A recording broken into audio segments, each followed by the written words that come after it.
All right, today we are talking about marketing on a budget. I will tell you as an agency owner, it's words I don't necessarily like to hear. Yeah, We like big budgets. I have some notes. I have some additional thoughts. So Yeah. let's talk cocktail, which is appropriately themed and Yeah, also like I can feel the heartburn. I have some issues with this one. And it is mildly inspired by something I said in an earlier episode talking about my margarita being, in college, we'll say a cheap tequila and Mountain Dew because you've got sort of the lemon limey and you've got tequila. Yep. And that's, it's affordable. But for this one, Zach actually found us something a little bit better, but Is it better? I'm maybe, I don't know. So we're going all the way to your local Red Lobster for this one, and God bless them and their Cheddar Bay biscuits. Those are wonderful. I think I have Delicious. like a bootlegged recipe for Cheddar Bay biscuits that includes like like a Bisquick Yeah, that makes sense. situation and some like shredded cheddar cheese on top. Yeah, every time we try, so like Costco or someplace sold like the official Red Lobster branded in a box, and we tried them, and they were just like grease and goo. Like they just didn't As work. opposed to what you get in the restaurant. Well, I mean, it's got a crisp outside in the restaurant. Like it's still a soft biscuit, but I love them. I used to go to Red Lobster. That used to be the very fancy place, but now we go other places. Uh-huh. But we're talking about their Dewgarita. So we're just going to throw out all kinds of brand names we don't have Yeah. rights to or anything in this one. But yeah, I look so forward to receiving the cease and desist in the mail. sure, why not? Our attorney loves getting those. Why don't you share how this Dewgarita is made? Why don't I? This is 1.5 ounces of tequila, 2 ounces of Midori, 2 ounces of sour mix, and a half ounce of lime juice. That's interesting. Seems like a waste of sour lime juice. sour mix is just lime with like extra citric acid. So I already have some questions. And then 1 ounce of triple sec. So shake all of that Oh, together. you forgot about the. Oh no, never mind. Yep. Shake it. And You're then right. top with an ounce of Mountain Dew. Because if you shake the carbonated Mountain Dew, It'll it's just going to be a mess. sad Yeah. or sadder. The recipe the official recipe does recommend that you rim the glass with some cocktail sugar. As if the Mountain Dew wasn't providing enough sugar. Okay, I'm going to rescind my slight judgment of sour mix because I'm going to guess that also includes some sweetener. Does sour mix usually have I don't think it does. I think the only sweet in this is triple sec. Midori has a little bit of sweet to it, though. Okay. It's got kind of that Jolly Rancher watermelon candy taste. I can see it's like fluorescent. I can see it. And what's fun is if you remove like 2/3 of these ingredients, you've just got a Midori sour, which is like a legit drink that people will get in bars to sound fancy. And it's like electric green, which is fun. Yeah. But you don't have too many of them, though. I think, I don't like the idea of drinking fluorescent colored things. It makes my insides hurty. It's ouchy. So I have issues with like Goldschlager. Oh, With God. like the little flakes of gold in it because I have we all know what full- happens to those. Full body goosebumps from the only time that I ever drank that, and it didn't turn out well. Yeah, I don't mind the taste so much, Oof. but the flakes of gold, it's just a weird like vibe to be running gold through your digestive system and right back out. Yeah, definitely not part of the like normal breakdown in the. No, like our bodies don't process gold. If you That's- ingest yeah. it does not process. It's In- right up there with corn. It just you'll know you had it the night before if you know what I'm saying, and everybody does, I'm sure. Wow, that's a tangent. Can I tell you? It just makes me think. What for my daughter's second birthday party, we ordered cookies from one of the local bakeries, and they put glitter in the frosting. And we follow like an 80-20 parenting rule where like 80% of the time we're like eat a vegetable, follow the rules. But her birthday party day was a 20% day where we're like, fuck it, do whatever you want, baby. You're like, it's your day. And that girl ate so many glitter cookies that she pooped glitter the next day. Oh, I'll bet, yeah. You It can't was- process that.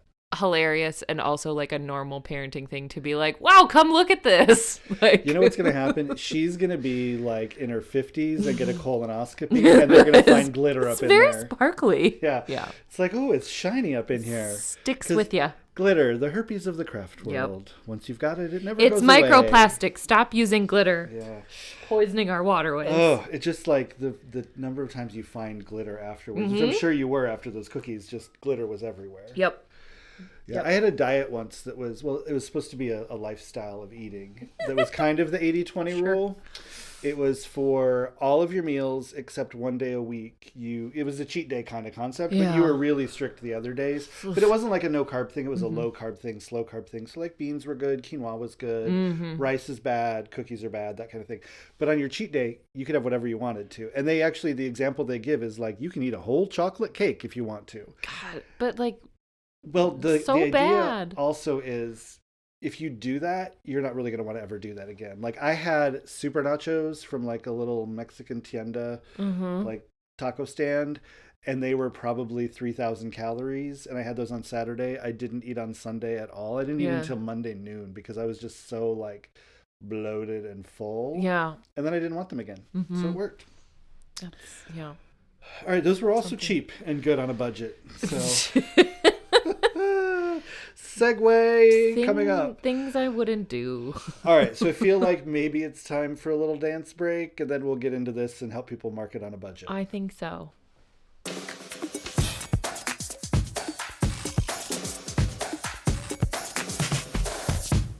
All right, so our goal this episode is to give you some advice and tactics for small business owners, especially the very small business, the smallest of the smalls.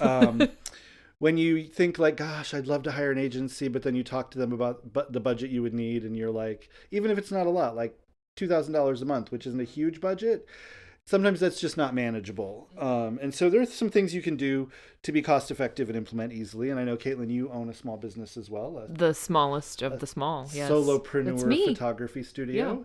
Yeah. I have as well. And obviously we are a small business and do some of these things, not all. But yeah, so let's kind of jump into it. I think we've got like 5 or 6 tactics. I forgot to count them. I think I count 6, but I have a bonus. 4, 5, 6. Yeah. Yeah, I see 6 here. So I think that let's just jump into them. Yeah. The first is getting involved in your community, and I think of this as like networking, where it's like it's so much easier to work with people that you know and trust. Yep. And when I was first starting out on the photography side of things, I wanted to be the first name that people thought of when it's like, oh, I need somebody to take my family photos this fall. I know Caitlin takes pictures. And so I was out, like, it was like 3 or 4 nights a week where I had like different events and networking, and I was out all the time, which at that time in my life worked really well. Not so much. This is way pre-baby. Right, yeah. It was like, gosh, probably like 2016, 2017. Like I was really pounding the pavement a lot. And, you know, that was volunteering. It was some networking. A lot of it was like volunteer work, but when I think with the volunteer work, it's making sure people know your company is volunteering. Yes, you are the company and you're there, but making sure the company name is attached to that. Yeah. And as a single like sole prop situation, it's a little bit different. Like when you are your business, that, you know, that's a little bit different, but absolutely that your name and your name recognition is attached to whatever you're doing. Well, and if there's 2 or 3 of you, even if you're family or whatever, going out and volunteering together, doing like a trash pickup day that most cities have, or a park cleanup or beach cleanup, and doing it as a group for the company, like get company t-shirts printed. You can do that really cheap online, or find a great local business. Find a local place. There are lots of places that will do that. I know that you can go to Ray Gun Shirts. They actually do third-party printing for other people. And if you wanted to make it big, they do fulfillment as well. Yeah. Something we should probably talk to them about our t-shirt shop, maybe moving it into there if it ever takes off. Right. But yeah, so that's a great one. And I think that one dovetails into the second one really well. So much so. Yeah. Being direct and asking for referrals, either through an email to your current customers, online. I like this suggestion at the bottom of your invoices. That's smart. That's really smart to be like, thank you so much for the money. If you, like if you thought that we did a great job, here's where you can tell us about it. So yeah, I've seen the ones that say something like loved us, tell a friend, had any issues, please tell us. We'd like to, we're always improving. Yeah. That idea that, we share the bad so often, but sharing that good is great. And most of the time we wait. So like, you're not going to proactively generally come to me and say, hey, I have this really great plumber, because I'll be like, I don't need a plumber. Thanks. Right. Yeah. But it's not a bad thing to do to say, hey, I had a really great experience, because I might in the back of my mind remember, oh yeah, I need Caitlin knows a plumber. Caitlin had a good experience. Who was that? And I'll call Caitlin and ask for the referral. Yeah. Versus waiting till like, I'm telling a story about my toilet being stopped up and being like, well, if you'd have called me, here's the plumber you could have used. Yeah. They're really great. The bottom of invoices is a great one. That is so smart. I think also like, especially small businesses do a lot of, email invoices, and ideally, taking payments online or even by check, however. Yeah. If you're emailing the invoice and you've got that email address, which you should in this day and age, just put a note on your calendar to follow up after they pay to ask for a review. You can do that. You could also ask for a referral. Yep. Or depending on what kind of invoicing and like mass email situation you're utilizing, you could automate that really easily as well. Like I know inside of just the HubSpot starter subscription, you can say, like in this many days, send an email. And it's not a real robust workflow, but there are certainly some like easy automations, or even just like schedule send at the same time, inside of your mail Gmail, client. you can schedule send. Yeah. Which we keep trying to tell people. Oh God! Stop emailing me at 10 p.m. Schedule that thing for 9 asleep. And most people don't expect you to respond, Right. but it's still like, if you don't have your phone on Do Not Disturb, that ping comes through. What? So Is it a crisis? Pausing there for a second, and I know this isn't a HubSpot commercial, but you mentioned it. Yeah. The HubSpot Starter Suite is actually one of the best values that I've seen. It's reasonable. So at the time we're recording this, and don't hold me to it, you can go to HubSpot.com/pricing to find out, but it's $450 a year. So you're talking like less than $40 a month, right? I think mine shook out to be $50 a month. I can't remember. I think it's $540. Maybe $540. Yeah. So it's about $50 a month. Oh, that's right. It's $50 a month, but then you get a little discount. It comes to $540. Blah blah blah. Yeah. Yep. So, but still under $600. So under $50 a month, and you get a little customer service portal that you can use. It's the full suite. You can put your website on there. Yeah. So it's content marketing. It's email. Your it's a CRM. You can invoice. There are some restrictions about the like invoicing and payments, but there are some workarounds. There's some limitations. Yeah. But it's a really good starter, and better than nothing. Yeah. So better than you're keeping all your clients on a spreadsheet and managing stuff that way. Yep. Definitely, we see that actually. We do things with large companies that start using HubSpot, and we're like, so are you importing from another CRM? And they're like, we have 43 spreadsheets. An Excel spreadsheet with 1,200 tabs, and that also makes my insides go. Yeah, especially since you can only import one tab at a time. Right. So it's like separate spreadsheets are better than multiple Great. tabs. That's going to take us 4 days. And we'll bill for it.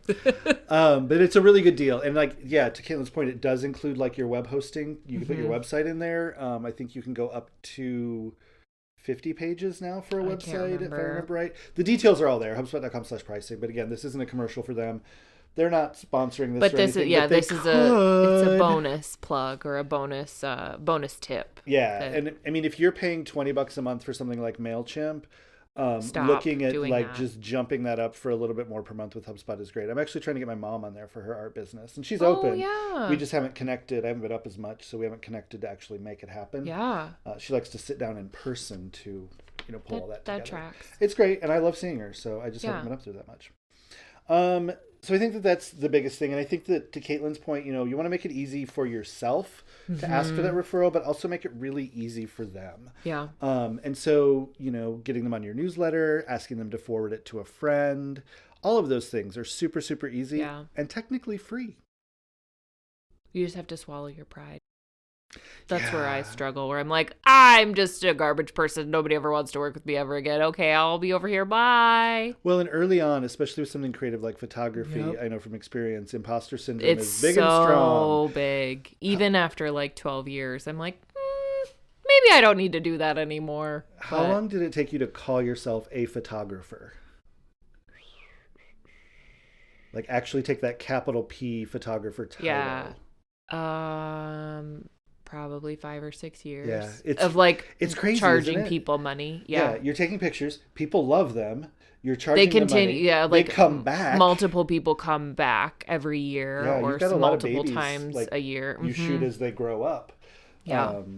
Which is really crazy. But yeah, that imposter syndrome can be a big thing. So swallow your pride. It's okay. You're doing a great job. Everybody's an imposter. Nobody knows what they're doing. Nobody. Oh my gosh. We don't have time for that today, but like nobody knows. Zach's We're all playing just producer making it up as we go. It's fine. This is fine. All right. So let's move on to PR exposure. So you've generally got local press wherever you are. And there may be some that you don't know about, some smaller press, a local magazine, I've seen a couple of independent newspapers pop up. Yeah. There's one in Nebraska, one in Iowa that just popped up by some journalists from other places that kind of got together and said, we really want to be this independent kind of voice of the news that's really just telling you what's happening and not editorializing as much. So those pop up. And honestly, like, they're looking for stories. Your local large paper is probably looking for stories or has a business section. So basically having something newsworthy you can share with them about your sales or events or your even people. Your people, like human interest pieces of like, oh, it's a family business, or we've been here for 15 years and these are the just tell your story. Yeah. And then I think the other piece is, traditional media definitely has a place, but go a little digital. Bloggers, podcasters in your neighborhood. Hi, we'd like to talk to you. You can absolutely find those places that are talking about what you love, things you listen to that are local.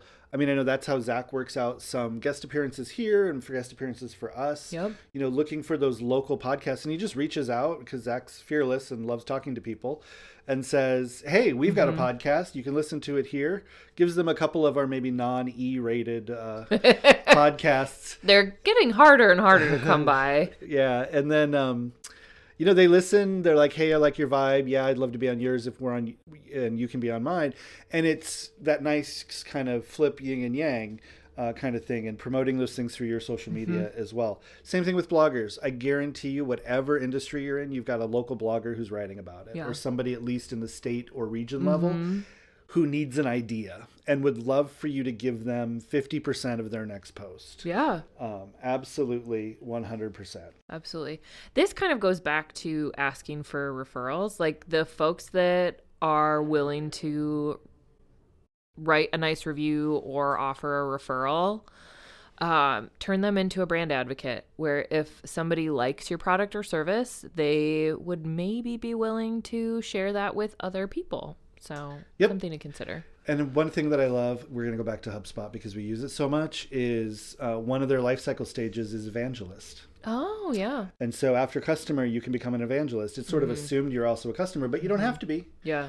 I could never buy from you, but love you and love what you do, and you've got a great enough reputation. I'm going to be that advocate and evangelist for you. Entirely possible. If you've got somebody in your family who's just super outgoing and loves going to parties and talking to people, hand them a stack of business cards and set them loose. Make sure they know who you are and what you do. Yeah. Really, really easy one. So next one, I think this is the fifth one, not counting the bonus HubSpot that we threw in there already.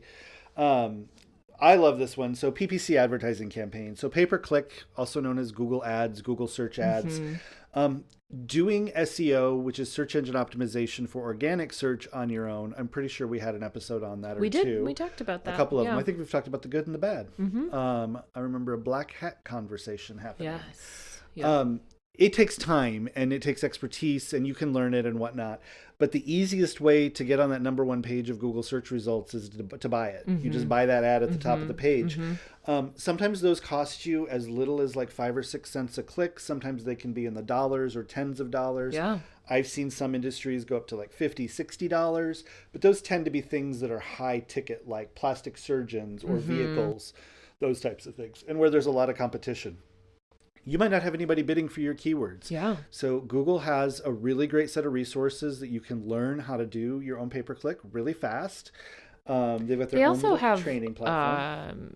Folks that you can speak to, right? Like they'll assign you a rep depending on your spend Depending level? on your spend and your budget, and how much you've got. But the self-help stuff is really great. And they do have a support system where you can file a ticket and ask for help and they'll send you help. But honestly, if they think that you're going to be successful and they're going to make more money out of it, they will help you grow and make more money because that's what the business they're in. Right. Yeah. So that's a great one. I mean, you can also try Facebook ads or Instagram ads. Again, there's training on those platforms, and you can get in for like $50 a month, $100 a month. Generally, we say like $5 a day, $10 a day. So you're going to be in that $150 to $300 a month. But just pick one platform. Do Facebook for a month, and if it works, do a little bit more of Facebook. If it doesn't work, try Instagram or try Google. Well, and depending on your conversion rates like that, if you generate one really great sale from $50 or $75 worth of advertising, like that nets out really easily. Yep. Yeah, if you can get the positive ROI in it, then just continue to reinvest in it. And you'll find that spot where you plateau and aren't getting more for spending more. That's where you kind of hold that campaign and then move on to something else. It's a really great and easy way to do it yourself with advertising. I mean, and yes, if you get into like 15 campaigns, 20 campaigns, you're going to want an agency to manage that for you because you'll be full-time managing your Google ads and you won't be doing any of your business, and you've got to run your business. You've got to sell and service and support. So you've got to watch that as well. So with that comes along, I think, our last one that we've got on the sheet. Yes. This is a big one. Creating in-depth, informative content. So turning what you know about your business into things that other people might want to know about your business and making it relevant to what your customer might be interested in, shows your expertise, and then also provides something of value to your audience. Yeah. So what about your business do you know better than not even anyone else, but most people or most of your audience? Write about it. Do a quick video about it. Yep. Just get that out there and make sure that it's tagged right and you've got it in your social media and you're promoting it. Find those evangelists, ask them to share it. Yeah. And you don't need to go viral either. You don't need 500,000 people seeing it. You probably need like the right 50 people to see it. Yeah. Which is one of my things when people ask, like they want to get us, we can get you 500 leads next month. No, thank you. I want 5 leads and I want 3 of them to actually convert. Like it doesn't have to be I would huge, take right? 5 and then 3 that show up for the meeting and 1 that converts. If we did that every month, we'd have 12 new clients, and that's a lot for us for growth in 1 year. Yeah. So depending on your industry, I mean, obviously you're in retail, you might want it's a little bit different. A little bit different, but plenty of things you can do there as well to bring those folks in. So those are some really great examples, but I think, is there a double top secret bonus? There's a super bonus one. And this would apply to folks that are maybe in that like $1,500 to $2,000 per month budget where they have some money to spend on consulting with an agency, maybe for strategy or if it's some design work. Be strategic about utilizing those resources. So if you're coming to us and saying like, I want help with my strategy or my plan, and then we give you suggestions and you say, no, not like that. Like either you want the help or you don't. And so it's like understanding that we're bringing a different perspective, but then also as we're going through like revision rounds, like stop and think about what's valuable to you and make that more efficient. So the fewer rounds we do, the more your money will stretch. And so if you're in the like consulting a professional stage, let us or whomever you're hiring demonstrate their knowledge and their skills, and then be open to suggestion. Yeah, if you're hiring a professional, you're buying three things. You're buying their past experience, you're buying their expertise on the topic, in this case marketing, and you're buying their time. Yeah. And so anytime that you can get as much of the first two with little of the third as possible, right? The better off you'll be. Yeah. And some of that is just breathing and understanding that and trusting. And that's, I think, important. You've got to hire somebody. If you're going to contract with somebody or hire an agency, you got to hire somebody that you trust. Yep. If you don't trust them or they don't trust you, just move on. You need to be, neither one of you is going to be happy. Definitely just move on. But I think it's a good point. Sometimes you can make one investment up front. Like we do marketing plans for people. And so that's what I was thinking is like, even if it's just a content strategy where it's like, you should be making this type of content this many times per week or per month. And we're giving you kind of the bullet points of what you should be making. And then you are actually implementing and creating the content. Like that's because I get so mired down in like, oh, I don't know what people want to hear from me, so it doesn't, or you're so in the weeds about your business that it's really hard to pull back and say like, what about what I do is meaningful to other people. Well, yeah, I mean, and we don't even like I, as the business owner, don't do our content plan. I don't do our topic plan. Right. We have people internally who do that. Zach does a lot of it, and he reaches out to others internally to get ideas. And we do that for clients. So I think, we've got a planning offering that we do. It's on our website. It generally runs about $6,000, but that's a soup to nuts complete marketing plan. Take it or leave it, execute it with us, don't execute it with us. Here's what it would cost. There are components and pieces of that, to Caitlin's point, if you wanted to break that out into, I just want an organic social media plan or strategy for 1 year. Yeah, we can pull that together, and it probably costs less than you're renting whatever facility you're renting. Yeah. Or, the equivalent of a really fancy car payment. Probably not, a used car off of a lot, but like a decent car payment, you're probably talking, $1,000 maybe, or a little bit more than that. Not thousands, not tens of thousands, that type of thing. And a lot of times when you're starting up your business and getting a loan, perhaps to do that, a small business loan, you could roll that in. If you grab just $5,000 for marketing, planning, and strategy, there are companies who can help you with that, and there are definitely consultants and contractors who can help you with that.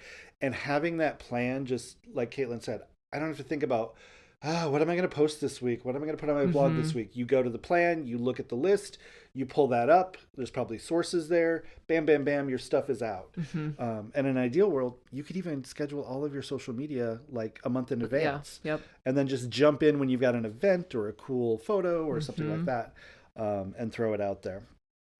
So yeah, that's a really, really great one. Thank you so much. I love it. I almost know what I'm talking about most of the time. You do know what you're talking about. So I think we ended up with, like, if you count HubSpot, 8 tips. 8? Wow. 2 bonuses for you today. The HubSpot Starter Suite, I'm just nervous they're going to, like, increase the price on it at some point. And they will, probably. Everything goes up. Right. But right now, it's just the best deal out there. It really is. And I think, did you do it for your business? Yeah. So not only is she recommending it, I use it. She's a customer. Most people will not get the Hair Club for Men joke that was in that. Nope, I didn't. I'm not only a spokesperson, I'm a client. I am not, but that was an old ad.